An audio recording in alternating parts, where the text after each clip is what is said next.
Hi everyone, today we will be discussing about activity-based costing. Activity-based costing is basically a method used to absorb overheads into the product cost. It is an advanced costing technique, which is an alternate to traditional absorption costing method.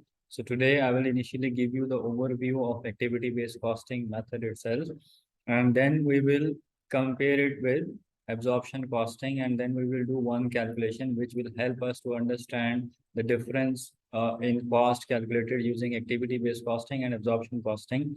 And also, we will be able to identify that if there is any difference, which costing technique is more appropriate, and what is the suitability criteria in different conditions, which costing technique is going to be more suitable. So let's have a quick look at what we have as a topic today.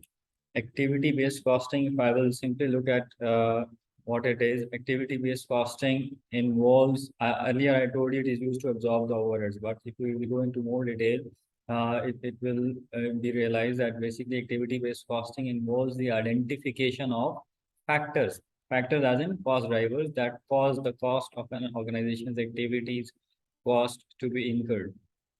Okay, so here the main difference, like if I'll try to differentiate between absorption and activity-based costing, is that in activity-based costing, the activities which are being considered for absorption could include volume-based activities as well as non-volume-based activities, whereas the traditional absorption costing method only used to absorb overheads based on single, and not just single, but volume-based activities.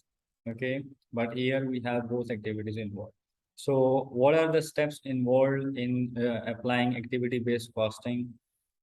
First of all, we need to apportion the total amount of overheads as per the activities. Okay, so at the back end, we first also need to identify that what overheads amount have been associated with specific activity, and then what is the cause of cost for those activities. Like for example, if we have identified one of the overheads as setup cost, then the appropriate cost driver would be number of setups, as in the cause of this setup cost, because if you will have more batches, more setups, your setup cost is going to increase. And also, if there is any volume based activity like labor hours or machine labor related and machine related costs involved, so we will be absorbing those separately based on labor hours and machine hours. So first of all, we identified the activities, and for each activity how much is the amount of cost, and then what is the cause of that activity, which is called cost driver. Then we move on to the calculation of overhead absorption rate. What is overhead absorption rate? Budgeted overheads divided by budgeted fixed production overheads, to be more specific, divided by the budgeted activity. This activity would be specific, like it would be, you can say, the cost driver which we have identified for each specific activity will be used as a basis to calculate the overhead absorption rate. And then based on those overhead absorption rates, the step number 4 could be further split into two steps effectively, that we will first calculate the total fixed production overheads, because there are some of the activities which are volume based, some of them are non-volume based. So it's better that we will sum them up as a total production cost we can calculate for each product. And then that total production cost could be further divided with the expected number of units. Remember, this is based on the budgeted data. So we will be able to identify an expected indirect cost related to overheads for each unit. And once this is done, we will move on, and we will also be trying to understand the comparison between activity-based costing and absorption costing. One thing I would like to highlight here, as I have highlighted in introduction as well, that we will be following the syllabus guide. So if I look at the syllabus guide in activity-based costing, I'm supposed to understand how to identify the appropriate cost drivers, how to calculate the cost per driver, which is overhead absorption rate, and then how do I calculate the cost per unit. For that, I will be using one of the examples from technical articles to help us apply, like be able to, accomplish these first two objectives. And then a comparison between activity-based costing and traditional method, which is absorption costing. So let's first, what I overview I give you was effectively covering for us, the first 2 points. And now we will discuss about the syllabus area B1C, which is a comparison between activity-based costing and absorption costing. So I've already highlighted some of the key points that the overall objective for both techniques is same. Absorption costing and activity-based costing are both used to absorb the overheads. But the slight difference is that in absorption costing, when we absorb the overheads, we only calculate single overhead absorption rate. And that too is also a volume-based activity, either labor hours or machine hours. The problem with this technique could be that if, there are some activities, non-volume based activities also involved in the production, and there is some cost overheads associated with those activities, then it would actually not be absorbed into the product's cost. And even if only volume-based activities are used, then either you can only use labor hours or machine hours. So it means that any of the overheads, which, let's say, if you assume that you are going to absorb the overheads based on machine hours, then it means that any indirect cost which is actually associated with labor cost, labor will also be associated with the machine hours, and effectively you will have the word absorption rate as per machine hour. So as a result, it will affect the product cost. And once product cost is affected, it could also affect your pricing decision as well, because if you're using cost plus pricing, then inaccurate cost being calculated, affecting the pricing decision as well, and hence demand, because if price is too high, the demand could be less, which is not something which you want in a competitive environment. And then we have, as we have recently covered about activity-based costing as well. So in activity-based costing, we basically have the same objective, absorbing the overheads.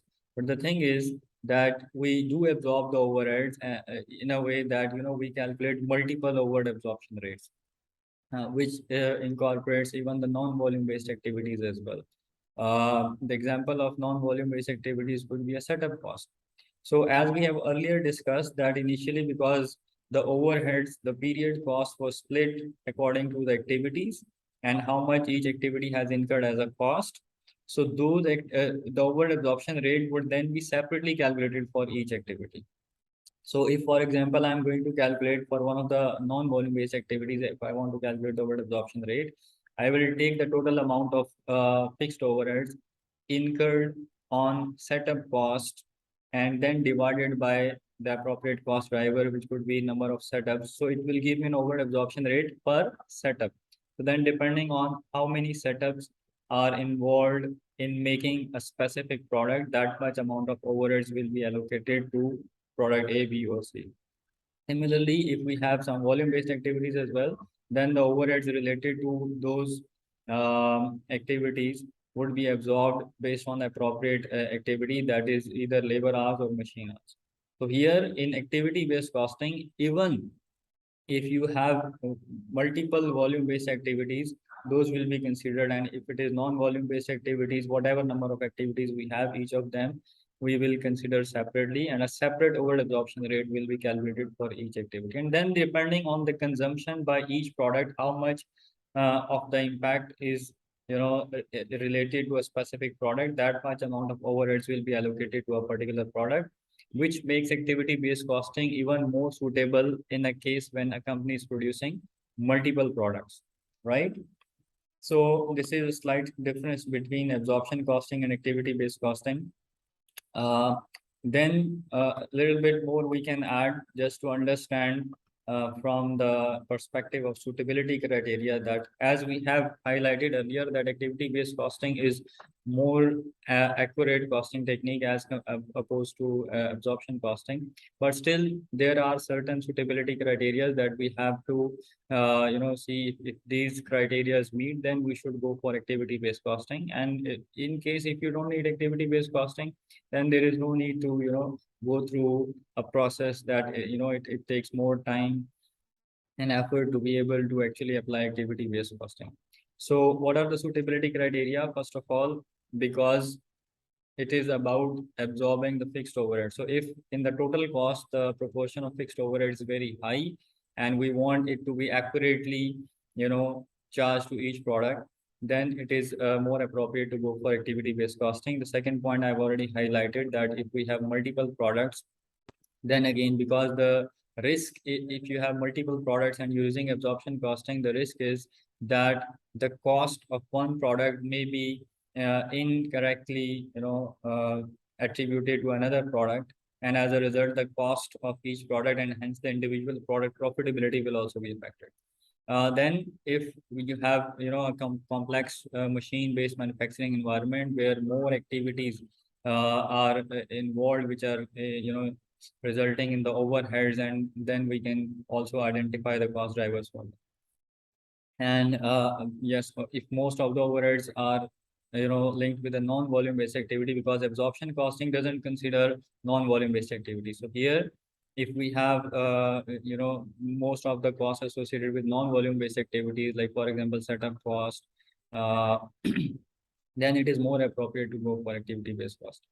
And also, when the practice we will do, actually our objective will be to identify the difference in cost between between activity-based costing and absorption costing. So if we realize that the cost calculated using both techniques is significantly different, then obviously knowing that activity-based costing is more appropriate, we should prefer using activity-based costing.